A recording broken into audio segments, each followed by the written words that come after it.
અમદાવાદમાં mothers day નિમિત્તે જીવન સંધ્યા વૃદ્ધાશ્રમમાં ઉજવણી કરાઈ। વૃદ્ધાશ્રમમાં પરિવારના સભ્યોને બોલાવી તમામ સભ્યો માતાને મળે તેવો પ્રયત્ન કરાયો હતો। જીવન સંધ્યા વૃદ્ધાશ્રમમાં હાલ 150 વડીલ વૃદ્ધો રહે છે। રોજના અંદાજિત 15 થી વધુ ઇન્ક્વાયરી કોલ આવે છે, ત્યારે આજના દિવસે વૃદ્ધાશ્રમમાં રહેતી તમામ માતા માટે સરસ આયોજન કરાયું હતું। એવા ઘણા દાખલાઓ છે આ સંસ્થામાં છે અને બહાર પણ છે કે માં રખડતી હોય છે, જગ્યા માટે આશરો માંગતી હોય છે, બાપ આશરો માંગતો હોય છે। તો હું સમાજને નમ્ર અપીલ કરું છું કે બીજા કોઈને તો નહીં, કમસે કમ જે એકદમ કહેવાય કે જીવનના છે છેલ્લા પડાવમાં પહોંચ્યા છે એવા મા બાપને આપણે જો આ રીતે કાઢી મૂકશું અથવા તો દુઃખી કરશું તો શું પ્રભુ પરમાત્મા તમને માફ કરી શકશે? તમારી નવી પેઢી પણ તમને જોઈ રહી છે। આજે તમે કરી રહ્યા છો, કાલ તો એમનો તમારો વારો આવશે। વારાફરતી વારો ને તારા પછી મારો, આ એક સત્ય હકીકત છે, સ્વીકારવું જ રહ્યું। હા, હાલમાં અમારી સંસ્થામાં મેક્સિમમ સંખ્યામાં છે। જીવન સંધ્યામાં વિકલ્પ વિતાવવો પડે છે। બાકી દીકરાઓ જો સમજતા હોય માની જે અગત્યતા છે, માં કોણ છે, માં શું છે, આજકાલના દીકરાઓ જો સમજતા નથી તો આ ઘરમાં ઉજવવો જ ના પડે। સેલિબ્રેશન ઘરમાં જ હોતા, મા બાપ જોડે હોય, માં કોણ છે, માની વેલ્યુ શી છે, આજકાલ કોઈ સમજતું નથી। એટલે આપણે આ બધા અહીંયા ઉજવીએ છીએ। અત્યારે દીકરાઓ મા બાપને ક્યારે ઉજવવું જોઈએ આજે, એને બદલે આજે અમે આગળ ઉજવીએ છીએ। પણ હવે ક્યાં શું કરીએ, જમાના પ્રમાણે આપણે વધારે અને જીવન સંધ્યામાં સારી રીતે બધા દર વર્ષે બધા જ ઉજવીએ છીએ।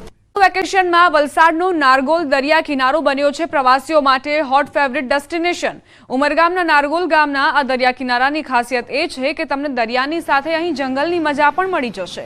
70 કિલોમીટર લાંબો દરિયા કિનારો ધરાવતા વલસાડને લોકો તિથલ બીચથી જ જાણે છે, પરંતુ હવે પર્યટકો વલસાડના નારગોલ બીચ પર પણ પરિવાર સાથે મજા માણવા પહોંચી રહ્યા છે।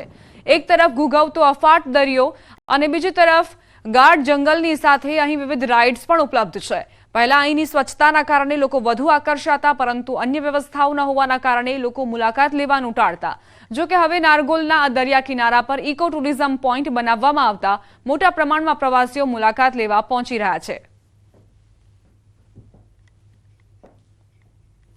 નારગોલ બીચ પર સારામાં સારું ફરવાનું છે અને પહેલાં કરતાં બી ઘણું બધું ડેવલપ થયું છે અને ઘણું સરસ બનાવ્યું છે।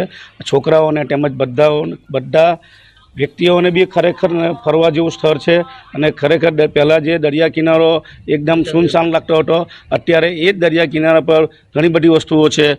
અમે સુરતથી આવ્યા છીએ અને અમે 2 દિવસની પિકનિક માટે આવ્યા છે। પ્રથમ અમે દમણ ગયા હતા અને ત્યાં દિવસના વાતાવરણ થોડું ગરમ રહે છે, રાતે સરસ છે, પરંતુ બીજે દિવસે અમે નારગોલ બીચ પર આવ્યા છે અને અહીં પૂરા દિવસ માટે વાતાવરણ એકદમ ઠંડુ રહે છે અને ખૂબ જ ચોકસાઈ વાળું છે, સ્વચ્છ છે એકદમ। અને અહીંયાનું વાતાવરણ ખૂબ જ સારું છે અને ઇકો ટુરિઝમ પ્લેસ છે। અહીંયા જંગલનું અને બીચનું બેવનું કોમ્બિનેશન છે। અહીંયા ફોટોશૂટ પણ બહુ સારું થાય છે અને ઠંડી હવા પણ આટલી છે, લાગતું જ નથી કે ઉનાળામાં આટલો બધો તાપ છે બહાર બધી જગ્યાએ, અને અહીંયા તો જરાય છે જ નહીં, લાગતું જ નથી કે આ ગરમીની સિઝન ચાલે છે। અહીંનું વાતાવરણ ખૂબ જ સરસ છે, બાળકોને બચ્ચાઓને ખૂબ મજા આવે એવું છે, ઠંડકભર્યું વાતાવરણ છે અને અમને ફરવાની ખૂબ મજા આવી છે। અહીંયા 1000% જેટલા પ્રવાસીઓની સંખ્યામાં વધારો થયો છે।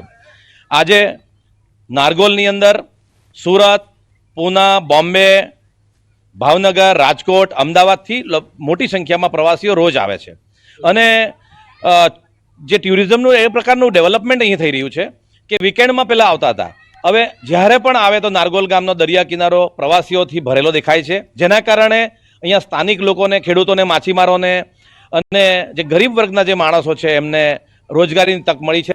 વેકેશન દરમિયાન યાત્રાધામ દ્વારકામાં ભક્તોનું ઘોડાપુર ઉમટ્યું છે। ભગવાન દ્વારકાધીશના દર્શનાર્થે બાળકોથી માંડી વડીલો, વૃદ્ધો સૌ કોઈ પહોંચ્યા। મંગળા દર્શન કરવા લોકોની લાંબી કતારો લાગી હતી। બીજી તરફ શ્રદ્ધાળુઓ ગોમતી ઘાટ, ભડકેશ્વર મહાદેવના દર્શન કરી ભાવવિભોર થઈ રહ્યા છે। ઉનાળાની કાળઝાળ ગરમી વચ્ચે શિવરાજપુર બીચની મુલાકાત લઈ લોકો આનંદ માણતા જોવા મળ્યા। મહાત્મા ગાંધીની જન્મસ્થળ કીર્તિ મંદિર ખાતે દેશભરમાંથી પ્રવાસીઓ ઉમટી રહ્યા છે। હાલમાં રોજ 1500 થી વધુ પ્રવાસીઓ ગાંધીજીના જન્મસ્થળની મુલાકાત લેતા જોવા મળ્યા। પ્રવાસીઓએ અહીં ગાંધીજીને લગતી પુસ્તકો સહિતની ખરીદી કરી, ઉપરાંત ગાંધીજીને લગતા દુર્લભ તસવીરોને નિહાળી ધન્યતા અનુભવી હતી।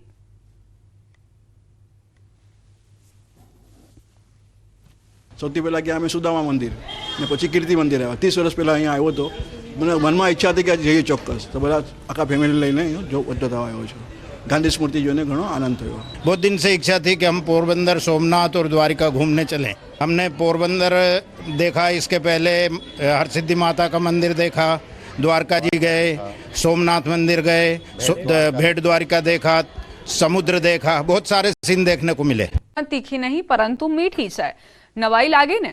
જી હા, મહેસાણાના બ્રાહ્મણવાડીની ડુંગળી સ્વાદમાં મીઠી હોવાના કારણે તેની માંગ છેક મુંબઈ સુધી પહોંચી ગઈ છે. બ્રાહ્મણવાડામાં છેલ્લા 50 વર્ષથી મીઠી ડુંગળીનું વાવેતર કરાય છે. ગામમાં દર વર્ષે સરેરાશ 150 વીઘા જેટલી જમીનમાં ડુંગળીનું વાવેતર કરાય છે અને ડુંગળીની સિઝન દરમિયાન 15 થી 20 હજાર ટન જેટલી ડુંગળીનું વાવેતર થાય છે. આ ડુંગળી કાઠિયાવાડની ડુંગળી કરતાં અલગ છે. બ્રાહ્મણવાડા ગામના ખેડૂતો ઊંઝા પાલનપુર હાઈવે પર ટ્રેક્ટર લઈને ડુંગળીનું હોલસેલમાં વેચાણ કરે છે. અહીંની મીઠી ડુંગળી સુરત, બનાસકાંઠા, અમદાવાદ, ગાંધીનગર, પાટણ, વડોદરા સુધી તેની માંગ વધુ છે. હાલમાં આ ડુંગળીનો ભાવ 450 રૂપિયા મણ વેચાય છે. मैं डूंगळीની ખેતી 10 વર્ષથી કરું છું. પહેલાં અમે કપાસ, એરંડા, વરિયાળી એટલે એમાં ડુંગળીમાં સારું મળે એટલે મેં ડુંગળી પોતે જાતે જ ઘરે સુરત, વડોદરા, અમદાવાદ બધી ડુંગળીના બધા ગ્રાહકો છું મારા ત્યાં. સ્પેશિયલ બ્રાહ્મણવાળાની ડુંગળી માટે, કારણ કે તેની ડુંગળી બહુ સરસ અને મીઠી આવે છે.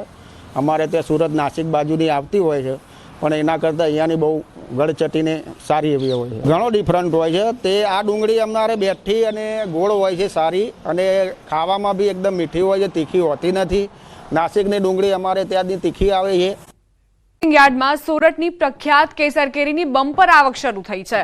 હરાજીમાં 10 થી 12 હજાર બોક્સની આવક થઈ અને 10 કિલોના 700 થી 1200 સુધીના ભાવ બોલાયા. આ વર્ષે કેસર કેરીના પાક પર વાતાવરણની ગંભીર અસર જોવા મળી છે.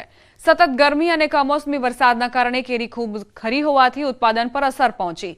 લાખો રૂપિયાના ઇજારા રાખનાર ઇજારેદારોનું કહેવું છે કે આ વર્ષે ખૂબ મોટો આર્થિક ફટકો પડ્યો છે.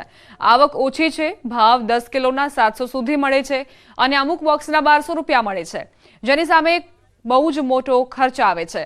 તો ફળોના વેપારીઓના મતે મે મહિનામાં ગત વર્ષ કરતાં કેરીની આવક વધુ છે. વાતાવરણની અસર પાક પર પડી હોવાના કારણે હવે કેરી મોડી આવશે. ઓછી આવકને લઈ ભાવ ઊંચા છે, પણ જો કેરીની આવક વધશે તો ભાવ નીચા જશે અને સામાન્ય લોકો પણ કેરીનો સ્વાદ માણી શકશે.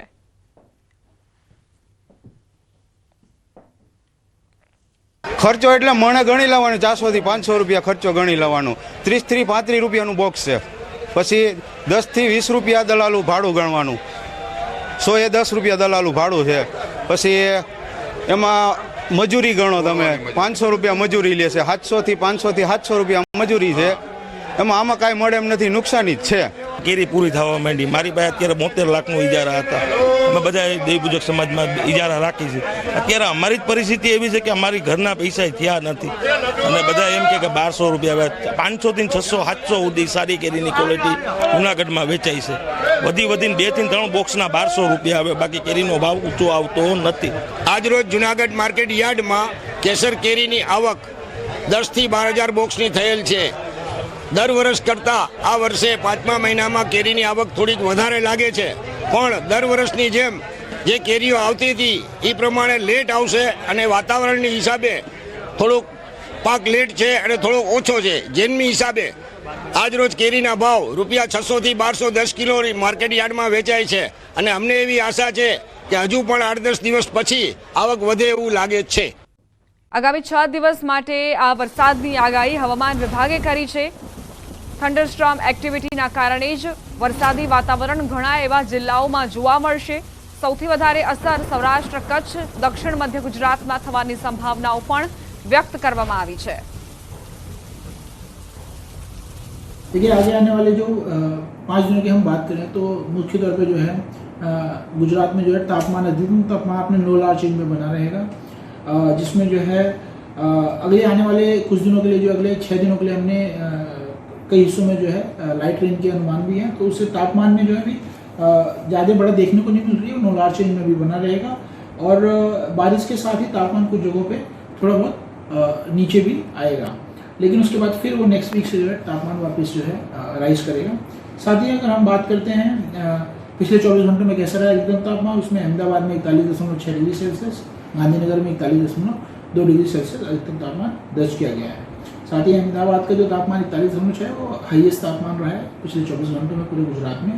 साथ ही अगर हम बात करते हैं कैसा रहेगा बारिश को लेकर मौसम अगले 5 दिनों, तो अगले 5 दिनों के लिए जो है हमने जो है गुजरात के दोनों ही हिस्सों में जो है लाइट रेन का फोरकास्ट दिया है, जिसमें अगर हम बात करते हैं मुख्य तौर पे जो है गुजरात रीजन के लिए, सो डे 1 के लिए जो है साउथ गुजरात के जो है सभी डिस्ट्रिक्ट्स में जो है लाइट रेन की प्रोबेबिलिटी देखने को मिल रही है अगले 24 घंटों के लिए। साथ ही साथ अगर नॉर्थ गुजरात की बात करें तो उसमें मुख्य तौर पे जो है बनासकांठा, साबरकांठा, अरावली, खेड़ा तथा पंचमहल, दाहोद, महिसागर शामिल है, जिसमें लाइट रेन देखा जा सकता है। सौराष्ट्र कच्छ की अगर हम बात करें तो उसमें अमरेली, भावनगर, दीव तथा गिर सोमनाथ जो है डिस्ट्रिक्ट शामिल है, जहाँ पे लाइट रेन जो की प्रोबेबिलिटी जो है देखने को मिल रही है अगले 24 घंटों में।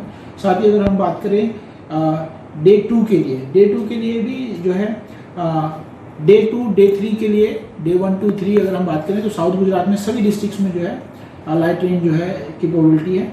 साथ ही साथ डे 2 और 3 में जो है कुछ जगहों पे जो है लाइट टू मॉडरेट रेन जो है साउथ गुजरात के कुछ हिस्सों में जो है देखने को मिल सकता है। साथ ही हम बात करें नॉर्थ गुजरात के डिस्ट्रिक्ट्स में, उसमें जो है डे 2, 3 में जो है भी जो है नॉर्थ गुजरात के जो है सारे डिस्ट्रिक्ट्स में जो है लाइट रेन की प्रोबेबिलिटी है। साथ ही बात करें सौराष्ट्र कच्छ एरिया में डे 2, 3 के लिए, तो उसमें जो है मुख्य तौर पर जो है जो डिस्ट्रिक्ट शामिल है उसमें अमरेली, भावनगर, गिर सोमनाथ तथा दीव है। एंड डे 3 में जो है सुरेंद्रनगर एंड राजकोट में भी जो है रेनफॉल की जो है प्रोबेबिलिटी देखने को बन रही है। साथ ही साथ अगर हम बात करते हैं चौथे, 5वें और 6ठे दिन की, उसमें जो है गुजरात के जो है कुछ हिस्सों में जो है रेन कम होता दिख रहा है, जिसमें से साउथ गुजरात में जो है अगर हम बात करें सूरत, डांग, नवसारी, वलसाड़, तापी, दमन तथा डीडीएम शामिल है, जिसमें लाइट रेन की प्रोबेबिलिटी है। एंड नॉर्थ गुजरात में जो है बनासकांठा, साबरकांठा तथा अरावली जो है तथा दाहोद, महिसागर है, जिसमें लाइट रेन हो सकता है। साथ ही साथ 5वें और 6ठे दिन के लिए भी अगर हम बात करें तो उसमें सेम डिस्ट्रिक्ट्स ऑलमोस्ट रखे गए हैं, जिसमें कुछ जगहों में नॉर्थ गुजरात में जो है जो ऐड किए गए जिसमें अहमदाबाद है, आनंद है, गांधीनगर एंड साबरकांठा डिस्ट्रिक्ट जो है, जिसमें जो ऐड किए गए डे 5 के लिए। डे 6 में जो है रेन जो है बहुत कम डे हो जाएगा, जिसमें वो मुख्य तौर पे जो है साउथ गुजरात में ही देखने को मिलेगा। डे 5th और 6 की जो प्रोबेबिलिटी है वो साउथ गुजरात में ज़्यादा है, जिसमें जो डिस्ट्रिक्ट शामिल किए गए हैं उसमें मुख्य तौर पे सूरत, डांग, नवसारी, वलसाड़, तापी, दमन एंड डीएनएच है।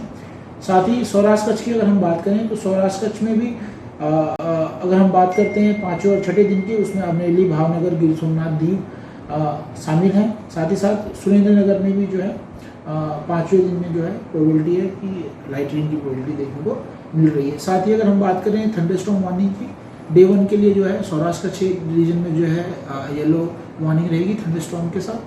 एंड डे 1, 2, 3 के लिए जो है गुजरात रीजन में thunderstorm warning with yellow colour रहेगी। सर प्री मानसून एक्टिविटी, अगर हम प्री मानसून, ये एक्चुअली जो सिस्टम है ये प्री मानसूनल सिस्टम है। एंड ये अगर हम बात करें इसमें 2 सिस्टम हमें देखने को मिलता है, जिसमें मुख्य तौर पे एक सिस्टम जो है वो नॉर्थ ईस्ट अरेबियन सी में जो है परसिस्ट कर रहा है 1.5 किलोमीटर पे। एंड एक सिस्टम और है जो साउथ राजस्थान में जो परसिस्ट कर रहा है 0.9 किलोमीटर पे, जिसकी वजह से जो है ये इंटरेक्शंस एंड ये रेनफॉल हमें जो प्री मानसूनल देखने को मिल सकता है आगे आने वाले 5 से 6 दिनों के अंदर गुजरात के कुछ हिस्सों में। અંગે પીટી જાડેજાનો ખુલાસો સામે આવ્યો છે। વિડીયો શેર કરીને પીટી જાડેજાએ સ્પષ્ટતા કરી છે, કહ્યું છે મેં સંકલન સમિતિમાંથી રાજીનામું આપ્યું નથી અને આપવાનો પણ નથી। સોશિયલ મીડિયામાં હજારો યુવકો મારા સમર્થનમાં આવ્યા, સમિતિ મારા સમર્થનમાં ન આવતા મેં નારાજગી બતાવી। સમિતિ કાયમ રહેશે અને વધુ મજબૂત થશે। મેં ઓડિયો 14 લોકોની કમિટીના ગ્રુપમાં મૂક્યો હતો, તો એ 14 લોકોમાંથી કોણ ફૂટ્યું? હું સાયબર ક્રાઇમમાં અંગે ફરિયાદ કરીશ। ગદ્દાર કોણ છે? એક જ વ્યક્તિ જેને ખુલ્લો પાડીશું। અન્ય સભ્યોનું કહેવું છે કે એક જ છે, તો તેને ખુલ્લો પાડીશું। આજે અથવા તો કાલે સમિતિ સાથે ચર્ચા કરીશ।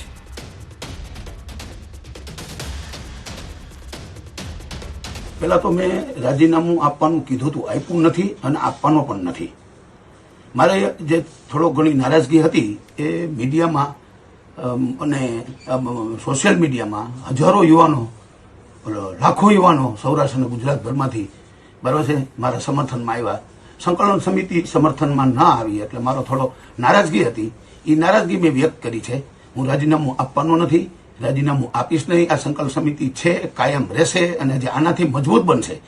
પણ જે મેં આ ક્લિપ મૂકી છે, બરાબર છે, એ 14 જણાના કમિટીની ગ્રુપમાં મૂકી છે. તો એ 14 કમિટીમાંથી કોણ ફૂટ્યો? તો જે મારી નારાજગી નહીં, પણ મારો જે આક્ષેપ હતો એ ખોટો નથી. હું સાયબર ક્રાઇમમાં ફરિયાદ કરીશ અને હું જાણીશ કે આ ગદ્દાર કોણ છે. એ એક જ છે. એટલે મને સંકલન સમિતિના બધાના ફોન આવ્યા કે ભાઈ એક જ વ્યક્તિ છે તો આપણે એને ખુલ્લો પાડશું અને સંકલન સમિતિમાં જે આવી રીતે જોડાયેલા છે એને આપણે દૂર કરશું. એટલે મારી નારાજગી દૂર થઈ ગઈ અને અત્યારે મારે રમજુભા પાસે બધા સાથે વાતે થઈ ગઈ, બરાબર છે. અને હું સાંજે કે કાલે અમે આ મિટિંગ કરશું, આ બાબતમાં ચર્ચા કરશું એવું પણ મને કીધું. પણ મૌખિક મને બધાના ફોન આવ્યા એમાં આવું જણાવ્યું છે. એટલે હાલ આપને હું સંદેશો આપવા માંગુ છું, રાજીનામું આપ્યું નથી, આપવાનું નહીં. મારી નારાજગી છે, મેં આપને કહી દીધું. નારાજગીનું કારણ આ હતું, બીજું કાંઈ નહોતું. સમાચાર પ્રાપ્ત થઈ રહ્યા છે. ક્ષત્રિય મહિલા આગેવાન પદ્મિનીબાએ ન્યૂઝ 18ના કાર્યક્રમમાં દાવો કર્યો કે ચૂંટણીમાં આંદોલનની અસર ઓછી રહેશે.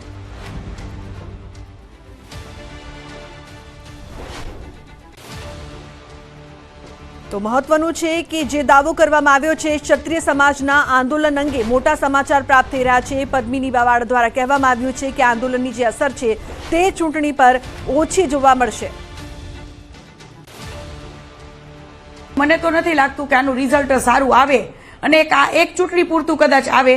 અને હું તો સમાજને પણ એક મેસેજ મોકલવા માંગીશ કે 5 જણા કે એમ આખા સમાજને એક વિચારવું જોઈએ. આવા 5 જણા આવા આગેવાનો જે આખા સમાજને 20 વર્ષ પાછો લઈ ગયા અને બાળકોનું ભવિષ્ય ખરાબ કરી નાખ્યું છે. જોવા જઈએ તો જે આ ચોક્કસપણે જે પણ આંદોલન હતું એનું પરિણામ નથી. એમાં સંકલન સમિતિ જ છે જે કોઈ ડિસિઝન જ ન લઈ શક્યા, સારું માર્ગદર્શન પણ ન આપી શક્યા અને બસ મીટિંગ, નોટ, પેન અને મીડિયા એ લોકો એ જ કર્યું, બીજું કંઈ કર્યું જ નથી. તો પદ્મિનીબાએ રાજપૂત સમાજ સંકલન સમિતિના આગેવાનોને આડે હાથ લેતા કહ્યું કે ચૂંટણી અને સ્વાભિમાનની લડાઈને કોઈ લેવા દેવા નથી. કોંગ્રેસને મત આપવાથી ક્ષત્રિય સમાજને કોઈ ફાયદો નથી તેમ પણ સવાલ કર્યો. અને ક્યાંક ને કંઈક તો કંઈક કાળું છે જ, દાળમાં કાળું છે જ, બરાબર છે. એ આજની તો કાલ સામું આવશે કે ચૂંટણીને અને જે સ્વાભિમાનની લડાઈને કોઈ લેવા દેવા નહોતા તો એમાં શું કામ કોંગ્રેસ પક્ષ લઈ આવ્યા? તો ભણેલ ગણેલ હોવા છતાં કોંગ્રેસને વોટ આપવો એનું ફાયદો શું? કોને ફાયદો? ક્ષત્રિય સમાજને ફાયદો છે? કોને ફાયદો છે? આખું હિન્દુત્વને આ લોકોએ ગદ્દારી કરી કહેવાય. જે 4-5 તત્વોએ જે આ માર્ગદર્શન ઊભું કર્યું ને કે ભાઈ આપણે કોંગ્રેસ પક્ષ લઈએ તો આ તો હિન્દુત્વના અને વિરોધી કહેવાય કે ક્યાંક ને ક્યાંક હિન્દુત્વ આખું ઓલું થઈ ગયું કે મોદીજીના જે કામ છે એ ન ભૂલવા જોઈએ અને બીજેપી પાર્ટીના વિરોધી શું કામ? તો એ પણ એ લોકોને સાબિત કરવું જોઈએ.